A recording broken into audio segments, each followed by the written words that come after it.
शेतकऱ्यांचं. त्याचं काय झालं की हे मोठ्या प्रमाणावरती पूर आल्यामुळं गोंडके लाकडं सगळे येऊन आपल्या गेटच्या तिथं बसले आणि त्याच्यामुळं काय झालं की पाणीने डायरेक्ट तण घेतलं. आता ह्या शेतकऱ्यांची ही शिरपूरच्या शेतकऱ्यांची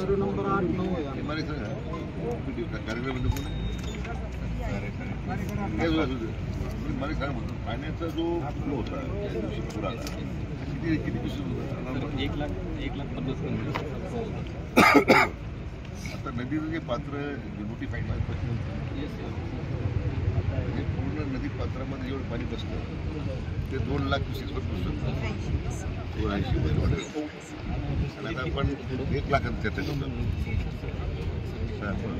काय झालं आपण ज्यावेळेस डिझाईन करायला घेतो 100 इयर्सचं 2,80,000 आहे, पण नदी पात्रातच आपली कॅपॅसिटी आहे ती 1,00,000च्या जवळपास आपली बसते. त्याच्यामध्ये क्षमता किती बरोबर समजते. नदी पात्र क्षमता जर 50,000-60,000 70,000 असेल बहुतेक त्याच्यामध्ये 1,80,000 साधारण 2,00,000 पाणी आलं दूर आपण पाणी. तर मी काय विचारला प्रश्न बऱ्याच ठिकाणी आता नदी पात्र सोडून नदी वलच्याकडे गेली ती बऱ्याच क्षेत्रामध्ये 1 किलोमीटर आतमध्ये पाणी गेलंय अशी त्याच्यामध्ये काही शिना कधी वाहत नाही ना.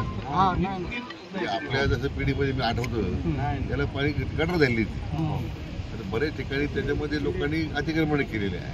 आपण जेवढ्या जमिनी वर खाट्या ठेवल्या तेवढ्या जमिनी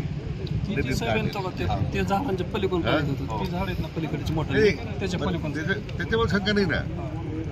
नदी पात्राच्या तिप्पट पाणी आलं तिप्पट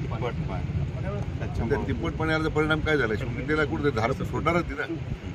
कारण आता जसं आपण म्हणतो की आपल्या पिढीने अपुरच पाहिला नाही त्यामुळे हे असे केटीवर तुमचे त्यामुळे आउटफ्लॅग होणारच आहे.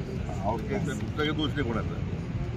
आता याला एवढंच आहे की आता जमिनीच्या खरडून गेल्या त्याला आपल्या फ्लडमधूनच डॅमेजमधून देता पैसे देतो सर आपण ते जमिनी क्लेमसाठी पैसे वापरतात खरडून गेल्याचे त्याला बाकीचे मग ठीक आहे बाकी 95 सगळे पिकाचे सरसकट कर सांगितले त्यांना परंतु हे आपल्याला जमिनी खरडून झाला हा भाग झाला त्याला आपण वेगळे पैसे देतो. आणि केटीवरसाठी काय करतो आता जे आपल्याला जे SLTC कडून पण क्लिअर त्यांनी जे रिमार्क्स काढले होते ना ते रिमार्क्स करू नये आमचा गेलाय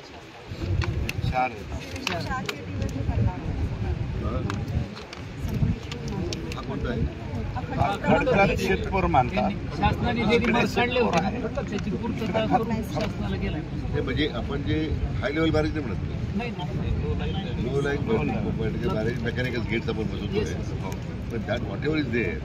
पण जर प्रवाह जर तुमचा चौपट येत असेल नदीमधून थोड्याचं पाणी तर फास्ट असतं वेग असतो पाण्याला त्याची संत वाद नाही.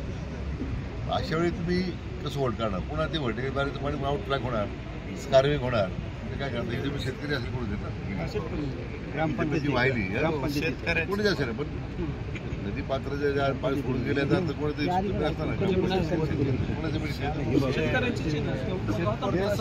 असणार